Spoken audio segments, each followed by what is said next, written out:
I'm Daisy, 28 female. I live in a small, rented apartment on the quieter side of town, a little nest I've built for myself filled with art supplies and half-finished projects. By day, I'm a freelance graphic designer, which is a nice way of saying I spend most of my time chasing invoices and trying to convince clients that Comic Sans is not a professional font. It's a solitary life, but it's mine. This story is about how the family that always made me feel like an outsider brutally confirmed it, and how a twist of fate I never saw coming changed everything. It's a story about how I lost a family I thought I had, only to discover a legacy I never knew I was entitled to. Before this story unfolds, I'd love to connect with you. Please let me know in the comments where you're watching from and what time it is in your corner of the world. It's amazing to see how far these stories can travel. The air in the lawyer's office was stale, thick with the scent of old paper and unexpressed grief. Or maybe that was just me. My adoptive mother, Susan, had passed away a week ago after a brief, aggressive illness. My adoptive father, Richard, sat stiffly in his chair, his face a mask of stoicism that I had learned long ago was just a cover for his simmering resentment. My brother, Jack, sat beside him, looking less like a grieving son and more like a man waiting for a winning lottery ticket to be announced. His fiancée, Freya, was perched next to him, her hand on his knee, her expression a practiced symphony of sorrow that didn't quite reach her eyes. And then there was me, Daisy, the adopted daughter, the afterthought, sitting alone on a separate chair, feeling like a stranger at my own mother's final affair. Mr. Henderson, the family lawyer, a man whose jowls seemed to carry the weight of 1,000 family secrets, cleared his throat. "We are gathered here today to read the last will and testament of Susan and Richard," he began, his voice a dry rustle. "While Richard is still with us, they prepared a joint will to be executed upon the first of their passing, outlining the distribution of their estate." I shifted uncomfortably. My relationship with my adoptive parents had always been complicated. They took me in when I was an infant, a story they told with the air of selfless heroes. But as I grew up, it became clear that I was living on a different tier from their biological son, Jack. Jack got the new car for his 16th birthday. I got a bus pass. Jack's college tuition was paid in full. I was encouraged to apply for scholarships and loans. Their love was conditional, a currency I never seemed to have enough of. Susan was the softer of the two, occasionally offering a kind word or a fleeting hug, but Richard's disappointment in me was a constant, unspoken presence in our home. He was a contractor, a man who built things with his hands, and he couldn't seem to understand his quiet, artistic daughter who preferred pencils to power tools. Jack, on the other hand, was his father's son, loud, arrogant, and convinced the world owed him everything. He had skated through life on our parents' money, drifting from one failed business idea to another, each one funded by a hopeful check from Dad. His latest venture was a vague plan to become a day trader, which seemed to involve sleeping until noon and shouting at stock charts on his computer.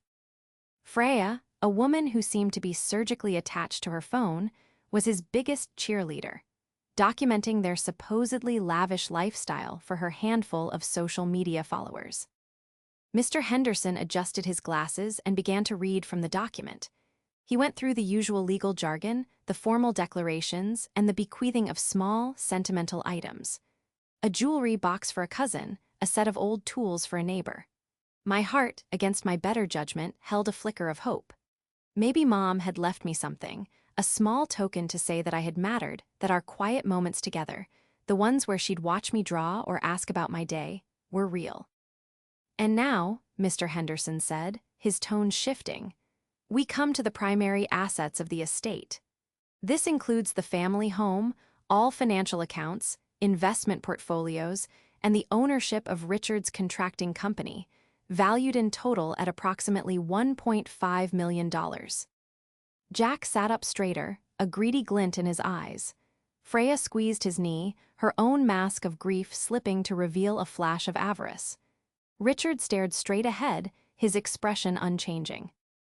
"As per the instructions of the will," the lawyer continued, "all of the aforementioned assets, The house, the savings, the investments, the company, everything, are to be left entirely and solely to our beloved son, Jack.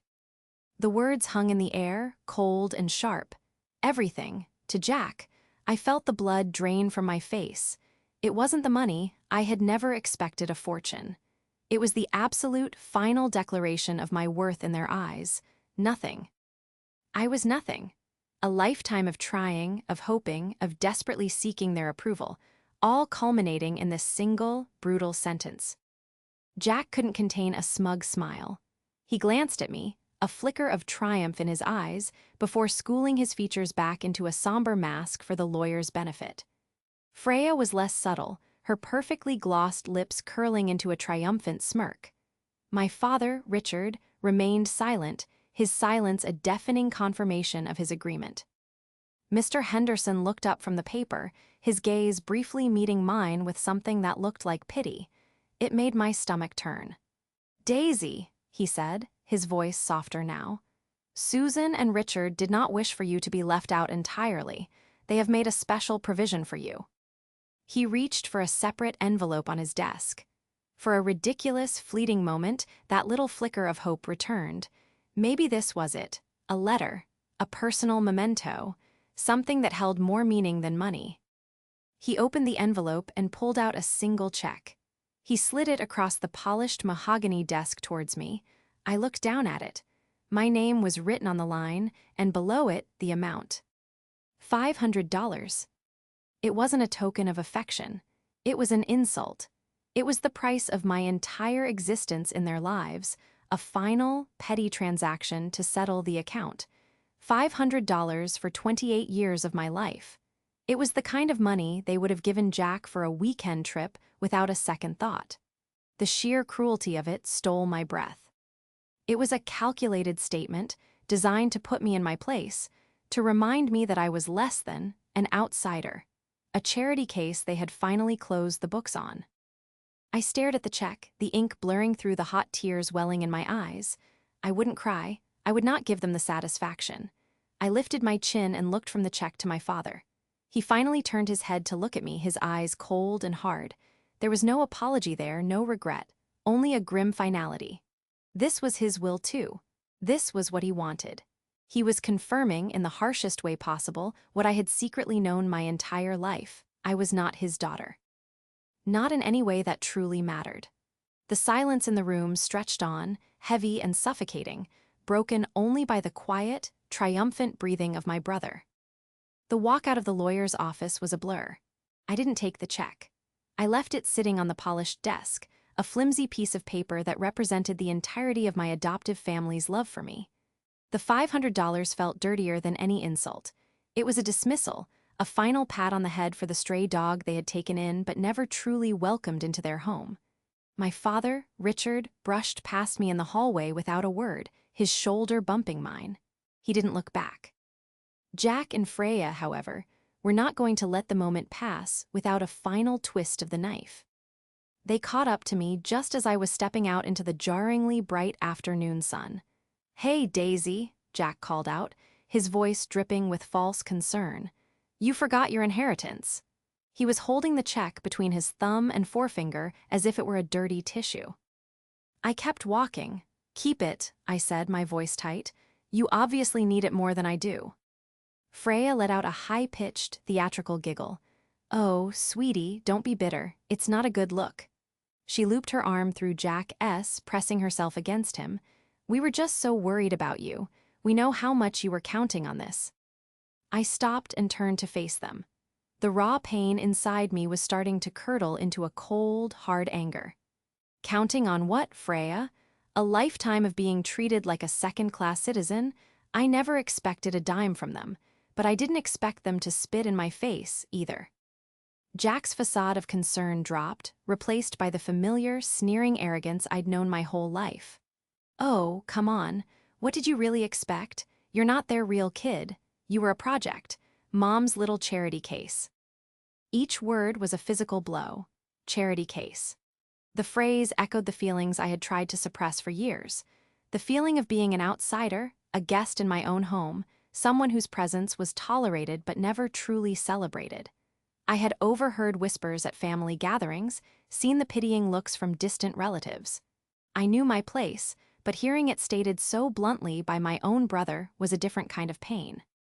"They raised me," I said, my voice trembling despite my efforts to keep it steady. "I am just as much their child as you are." Jack laughed, a harsh, ugly sound that drew the attention of a woman walking her dog across the street. "Are you kidding me?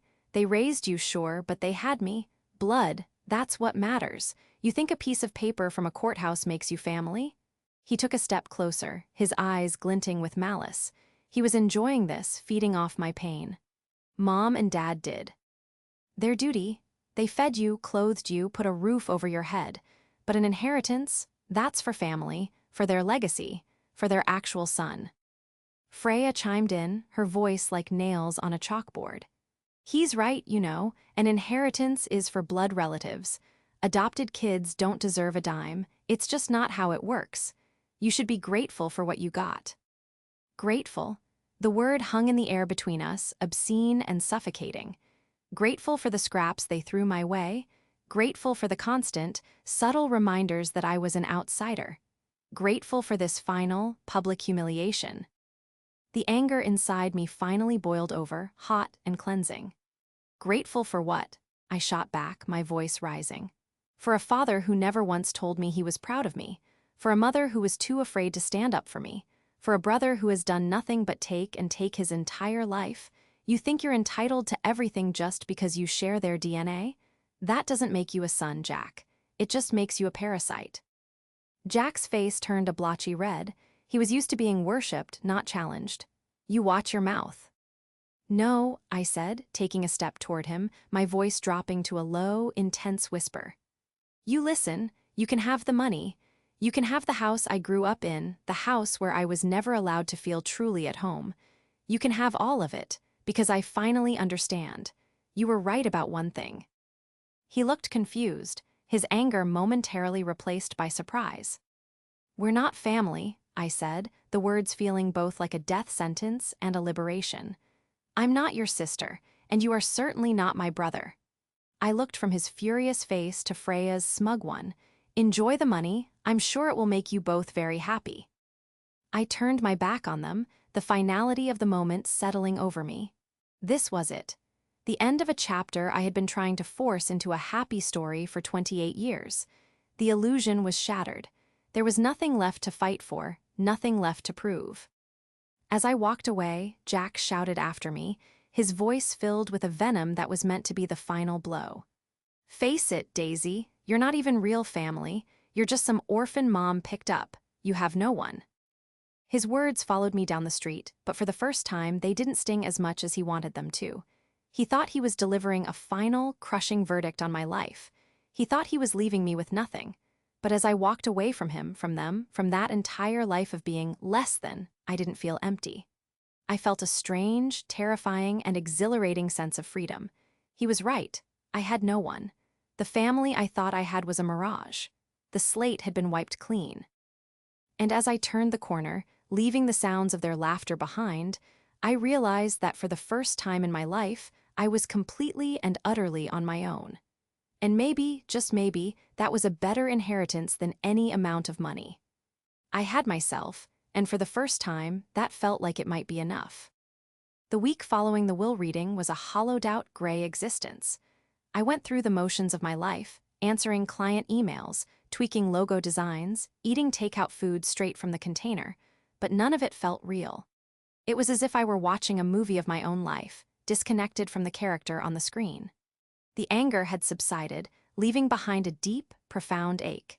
It was the ache of finality, the grief for a family that I had finally allowed myself to admit had never truly been mine. I had blocked Jack's number, Freya, and even my father's. The silence was both a comfort and a confirmation of my isolation. They hadn't tried to reach out. Of course they hadn't. In their eyes, the transaction was complete. I was sitting at my small drafting table, staring blankly at a half-finished design for a local bakery, when the mail slot in my apartment door clattered. I usually ignored the mail for days, letting it pile up in a messy heap of junk flyers and bills. but for some reason, on that particular afternoon, the sound pulled me from my stupor. I walked to the door and picked up the small handful of envelopes. Bill, credit card offer, and one that was different. It was a thick, creamy envelope made of heavy cardstock, the kind of stationery people used for weddings or important legal matters.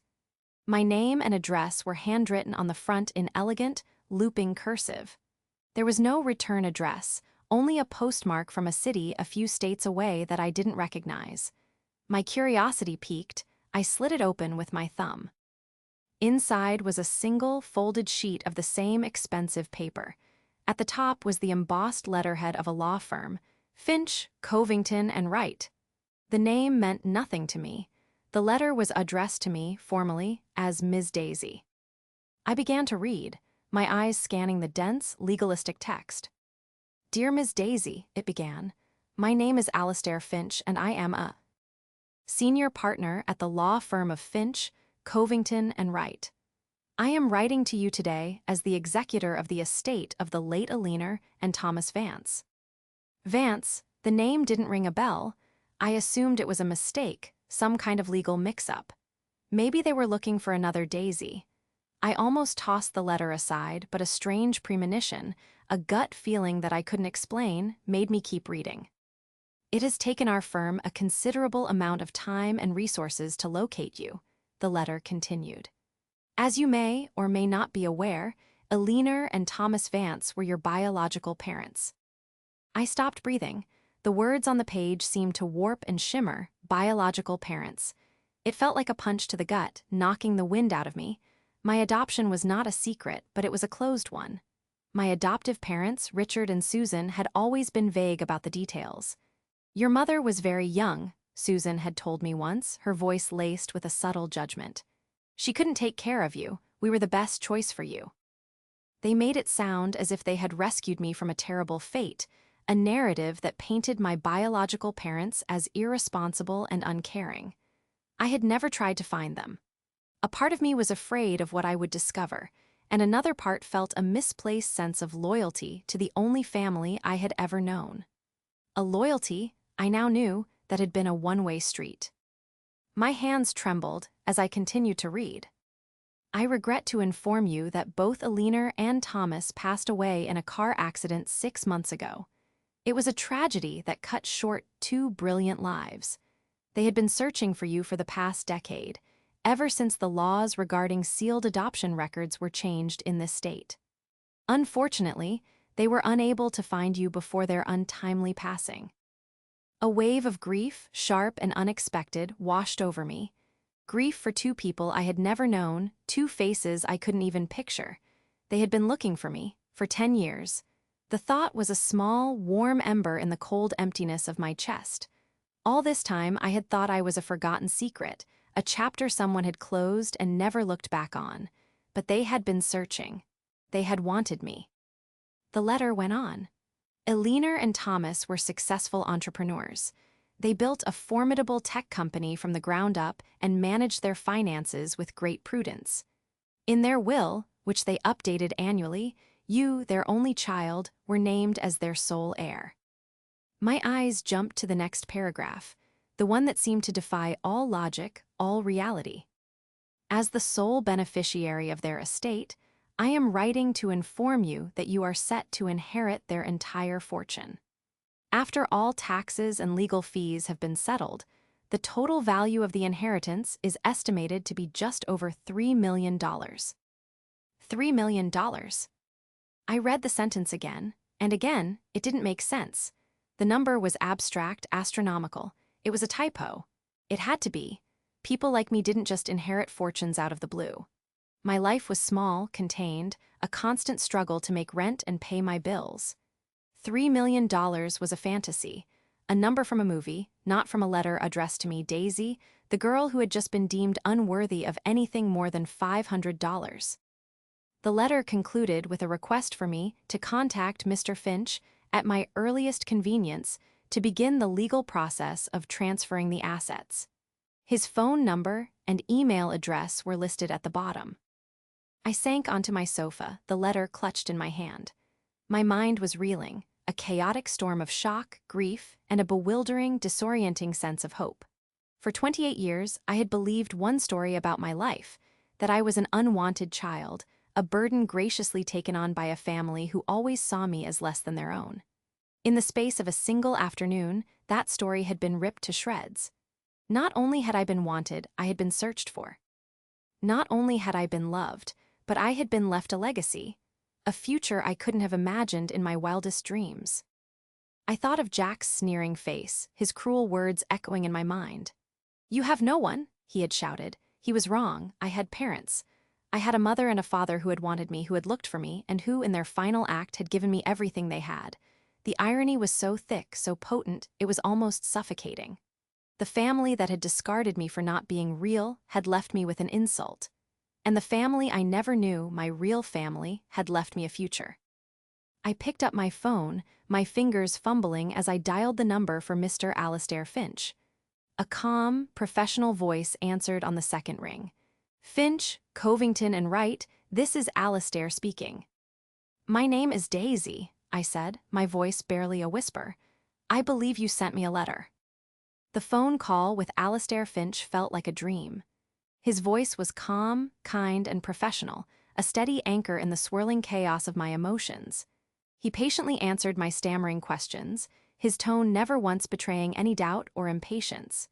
Yes, it was real. No, it wasn't a mistake. Yes, he had the adoption papers and a DNA confirmation that his firm had procured through a court order using the information from my birth certificate.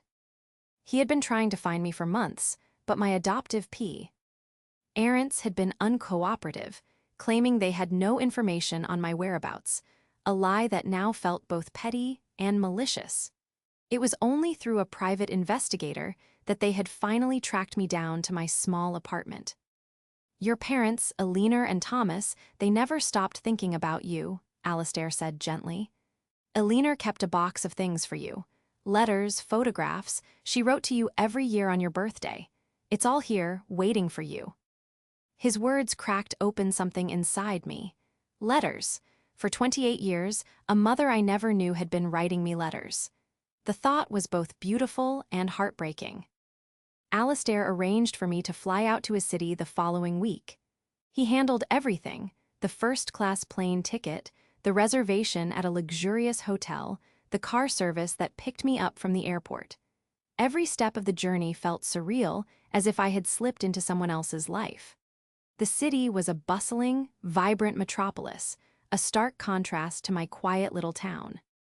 The law office of Finch, Covington and Wright occupied the top 2 floors of a gleaming skyscraper, with panoramic views that made the city look like a jeweled carpet spread out below. Alastair Finch in person was just as he had been on the phone, impeccably dressed, with kind eyes and a reassuring demeanor. He led me into a large, sunlit conference room. On the center of the massive oak table was a simple, beautifully crafted wooden box. "This is for you," he said softly. "Eleanor wanted you to have it." My hands trembled as I reached for the box. The lid lifted easily, and the scent of old paper and dried lavender filled the air. Inside, it was filled to the brim with letters, each in a sealed envelope, and a stack of photographs tied with a silk ribbon. I picked up the top letter. On the front, in the same elegant cursive as the address on the envelope he had sent me, were the words, "For Daisy, on your first birthday." I spent the next 2 hours in that conference room, the city noise muted by the thick glass, reading through the story of a life I was a part of but had never known. I opened each letter, one for every year of my life. In them, my mother, Eleanor, poured out her heart. She told me the story of my birth, how she and my father, Thomas, were just college students, terrified and broke, when she found out she was pregnant. They had made the agonizing decision to give me up for adoption, believing it was the only way to give me a stable, secure life, something they couldn't provide at the time. They had chosen Richard and Susan because they seemed like a good, solid couple who desperately wanted a child. It was a closed adoption, a decision they had regretted for the rest of their lives. She wrote about their struggles and their triumphs. How they had started their software company in a garage, working day and night, fueled by coffee and a burning desire to one day be in a position to find me again. She described my father, Thomas, a brilliant, funny man who told terrible jokes and had a passion for restoring old cars. She included photos of them, a young, hopeful couple at their college graduation, them standing proudly in front of their first office, them on vacation, smiling on a beach, a photo in which Eleanor was holding a small, hand-carved wooden bird. "Your father made this for you on the day you were born," she wrote. "He said you were his little songbird, and he hoped one day you would fly back to him." Tears streamed down my face as I looked at their faces, faces I was seeing for the very first time. I had my mother's eyes and my father's smile. For the first time, I saw my own features reflected in someone else. I wasn't just a random collection of features. I belonged somewhere. I had roots. The letters also painted a picture of their relentless search for me. The moment the law changed, they had petitioned the courts, hired investigators, and followed every lead, only to be met with dead ends and sealed records. They never gave up hope. In the last letter, written just a few months before they died, Eleanor wrote about a new lead they were following, one that made them feel closer than ever. "I feel it in my bones, my darling Daisy," she wrote. "We are going to find you soon. And when we do, we will have so much catching up to do. I dream of the day I can hold you in my arms and tell you how much we love you. We have always loved you." That last letter was almost too much to bear. They had been so close. The tragic irony was gut-wrenching, but alongside the grief was a profound sense of peace. I was not abandoned. I was loved, deeply and unconditionally.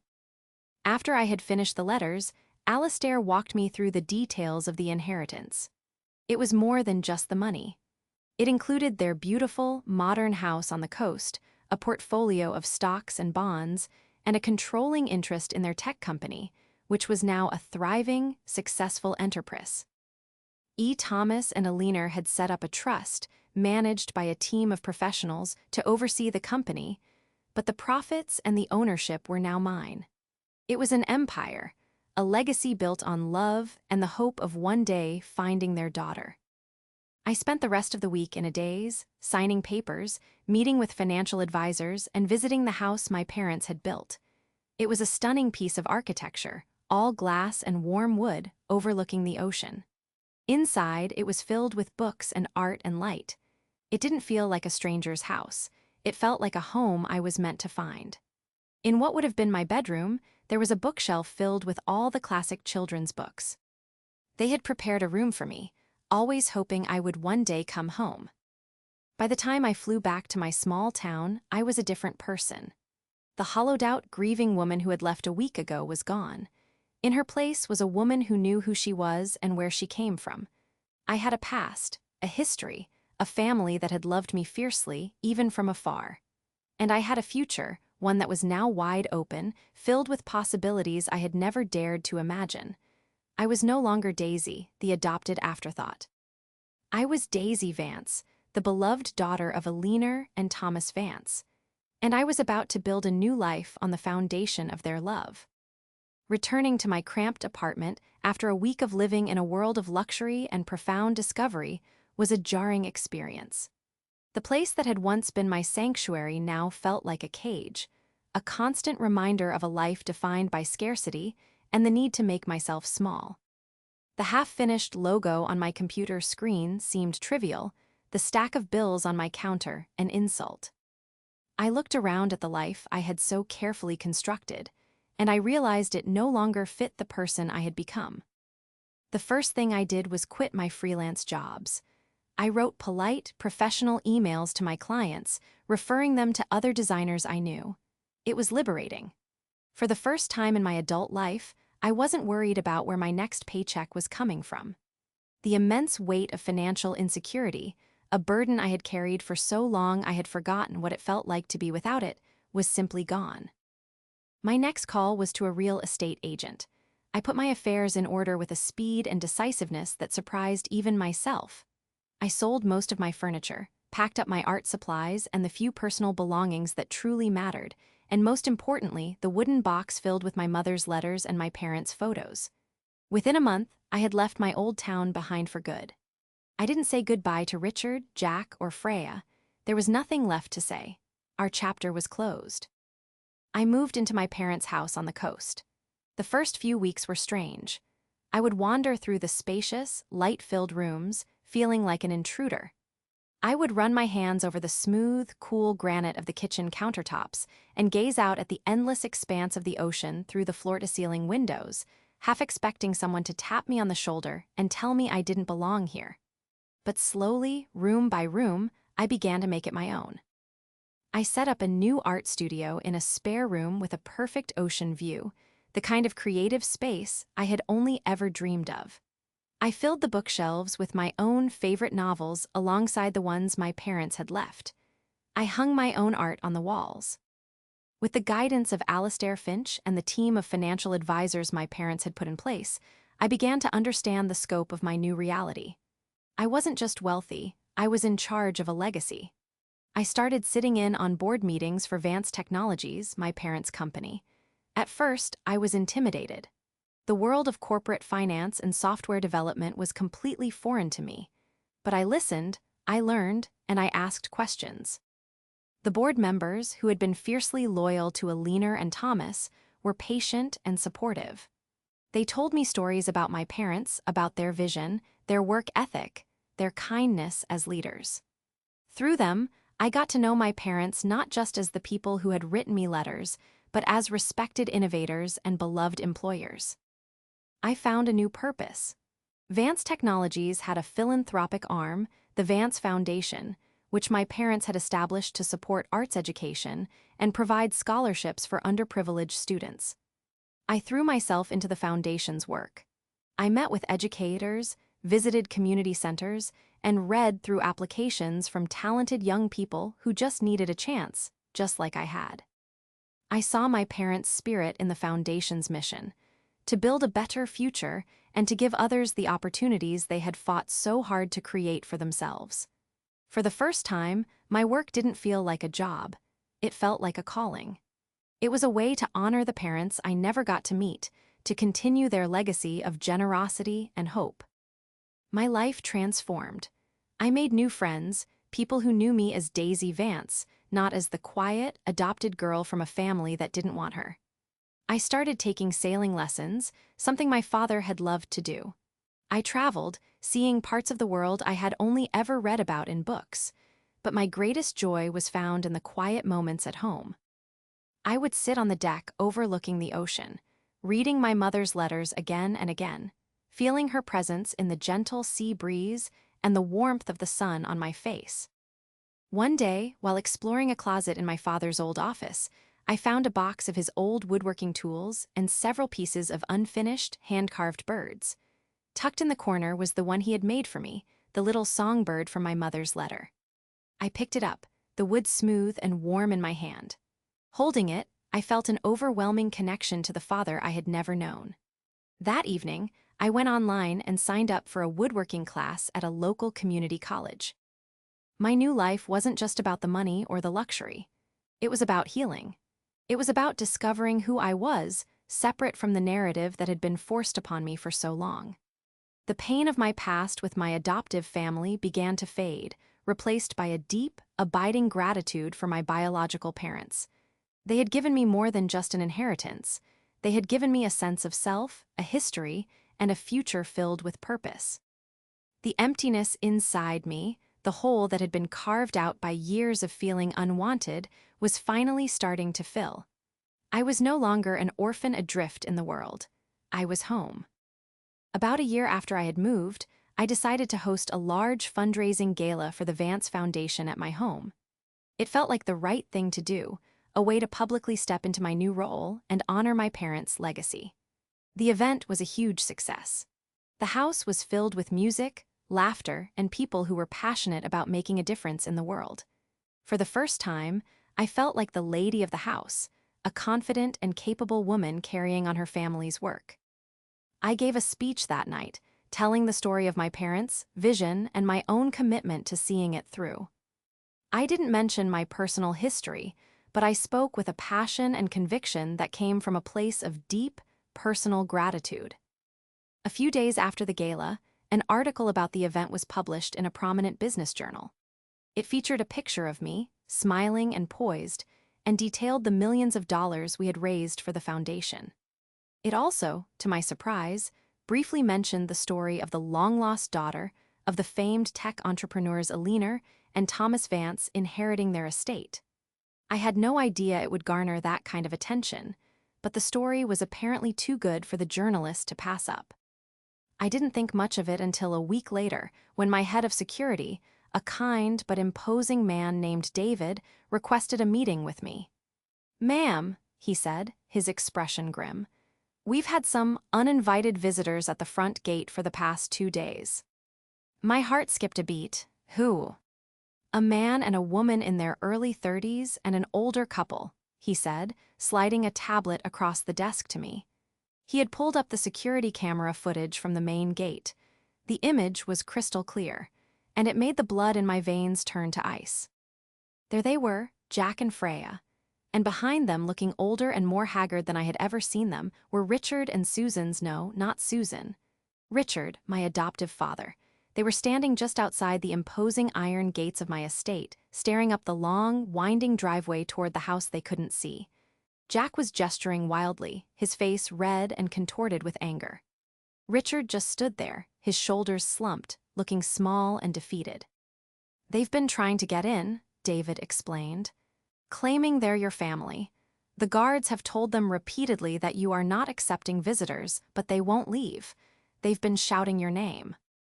My family? The sheer, unmitigated gall of it was breathtaking. After everything they had done, after casting me out with nothing but insults and a pittance, they dared to show up here, at the gates of my new life, and claim a relationship they had so gleefully severed. "What do you want to do, Ms. Vance?" David asked. "I can have the local police issue a restraining order for harassment if you'd like." A part of me, the old, wounded Daisy, wanted to do just that. To have them removed, to erase them from my life as completely as they had tried to erase me from theirs. But another part of me, the new Daisy, the woman who had found her strength, knew that I couldn't just hide. I needed to face them. One last time, on my own terms. "No," I said, my voice steady. "Let them in, but not into the house. I'll meet them at the gate." David looked concerned, but he nodded. "I'll be right here on the intercom, Lee's." Tending to everything. I walked, I didn't drive, down the long, tree-lined driveway. With every step, I felt my resolve hardening. I was not the scared, broken girl who had walked out of that lawyer's office a year ago. I was the master of this estate. I was the keeper of my own destiny. They had no power over me here. When they saw me approaching, their demeanor changed instantly. Jack's anger was replaced by a wide, false smile. Freya started preening, fluffing her hair. Richard just looked at me, his eyes wide with a mixture of awe and disbelief as he took in the sheer scale of my new home. "Daisy," Jack shouted, his voice echoing unnaturally in the quiet afternoon. "We saw the article, we couldn't believe it, we came as soon as we could." I stopped a few feet from the gate, the cold iron bars a physical and symbolic barrier between us. "What do you want, Jack?" "What do we want?" he said with a nervous laugh. "We want to see you, to congratulate you. This is amazing. Why didn't you tell us?" "Tell you?" I asked, my voice flat and devoid of emotion. "Why would I? The last time we spoke, you made it very clear that we are not family." Jack's smile faltered. Freya stepped forward, her voice oozing a syrupy sweetness that made my skin crawl. "Oh, Daisy, he didn't mean that. He was just upset about you know." "Mom, we were all saying things we didn't mean."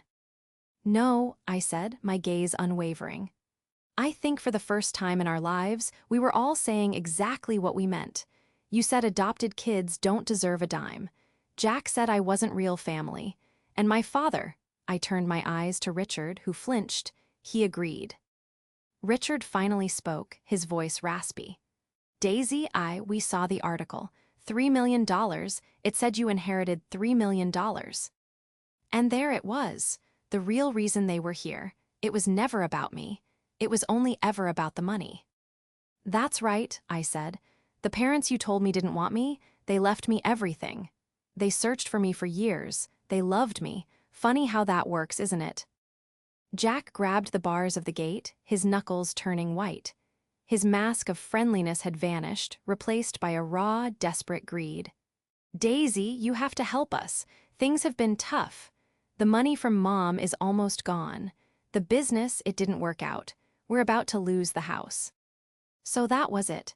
His day trading career had been a bust, and he had burned through their entire inheritance in less than a year. The irony was almost too perfect. You're about to lose your house, I corrected him. The one you inherited, the one I got nothing from, and you're asking me for help. We're family, he pleaded, his voice cracking. Blood or not, we raised you, you owe us. The words hung in the air, a final, pathetic echo of the lie we had all lived for so long. Owed them? I owed them nothing. Less than nothing. I looked at their desperate faces, at the greed and entitlement that had driven them my entire life, and I felt nothing. Not anger, not hatred, not even pity, just a profound, cleansing emptiness. They were strangers to me, ghosts from a life I no longer lived. No, Jack, I said, my voice calm and final. I don't. The last time I saw you, you told me to face it, that I wasn't real family. And you were right, I'm not. My family is gone. They left me this house, this life. Your family left you $1.5 million. If you couldn't manage that, it is not my problem. I turned to my adoptive father, Richard, who was now openly weeping, his face buried in his hands. Goodbye, Richard, I said, the name feeling foreign on my tongue. Then I turned my back on them and walked away. I didn't look back. I could hear Jack screaming my name, his voice filled with impotent rage and disbelief. I could hear him rattling the gates, the sound pathetic and distant. I just kept walking up my driveway, toward my house, toward my life. As I reached the front door, I heard David's voice over the intercom. Well handled, Ms. Vance. I walked inside and closed the heavy oak door, the sound echoing with a satisfying finality, shutting out the last remnants of my past for good. The encounter at the gate was not the end of their attempts, but it was the end of their access to me. In the weeks that followed, I received a barrage of letters, emails, and phone messages, all forwarded to me by Alistair's office. They ranged from Jack's angry, demanding rants to Freya's saccharine, manipulative pleas. The most pathetic were the letters from Richard.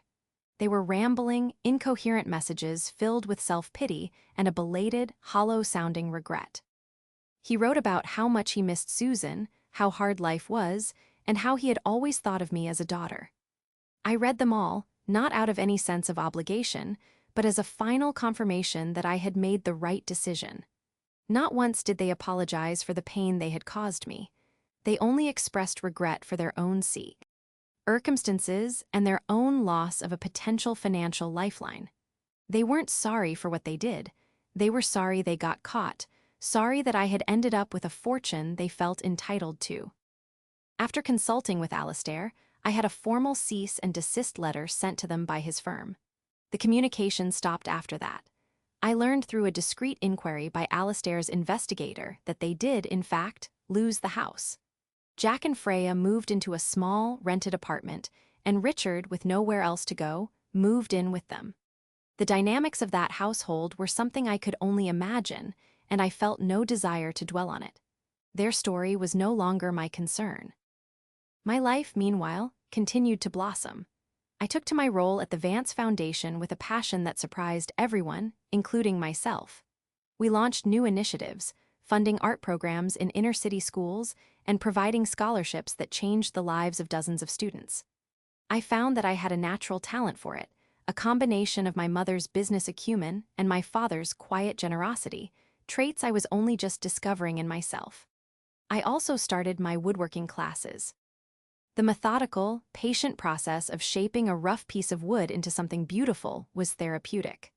My first completed project was a small, intricately carved frame in which I placed my favorite photograph of Alina and Thomas, the one of them smiling on the beach. I placed it on my bedside table, the first thing I saw in the morning and the last thing I saw at night. One afternoon, while volunteering at a community arts center that the foundation sponsored, I met a man named Ben. He was the center's director, a kind, funny, and deeply passionate man who had dedicated his life to helping kids find their voice through art. He didn't know who I was, only that I was a new volunteer. We bonded over our shared love for painting and our belief in the transformative power of creativity. For the first time, I felt a connection with someone that was genuine and uncomplicated. He saw me for who I was, not for the name I carried or the money I had. Our friendship slowly blossomed into something more. I eventually told him my story, all of it. He listened patiently, his hand holding mine, his expression never once showing judgment, only empathy. When I was finished, he simply said, "They never deserved you." His simple, unconditional acceptance was a balm to the old wounds I didn't even realize were still there. Ben became my partner, my confidant, and my best friend. He helped me fill the big house with even more laughter and warmth than I thought possible. He celebrated my successes, comforted me in my moments of grief for the parents I never knew, and became the co-captain of my new life. A few years later, Ben and I got married in a small, intimate ceremony on the deck of our home, overlooking the ocean. Alistair Finch walked me down the aisle. My friends, the board members from the foundation, and the family I had built for myself were there to witness it. It was a day filled with joy, a celebration not just of our love, but of the incredible, unexpected journey that had brought me to this point. I never forgot my biological parents. They were a constant, loving presence in my life. I honored their memory by living the life they had made possible for me, a life of purpose, generosity, and love. But I also learned that family is not just about blood or the circumstances of your birth. Family is about choice. It's about the people who show up for you, who support you, who see you and love you for who you are. My family was Ben, Alistair, my friends, the people I worked with at the foundation. They were the ones who had shown me the true meaning of belonging. The iron gates of my estate were no longer a barrier to keep the past out, but a gateway to a future I had built. I had faced the ghosts of my past and had not been broken. I had learned that the greatest inheritance isn't money or property, but the strength to define your own worth and to build your own family, one chosen with love, piece by piece. My name is Daisy Vance, and this is my story. And for the first time in my life, I am truly, completely, and happily home.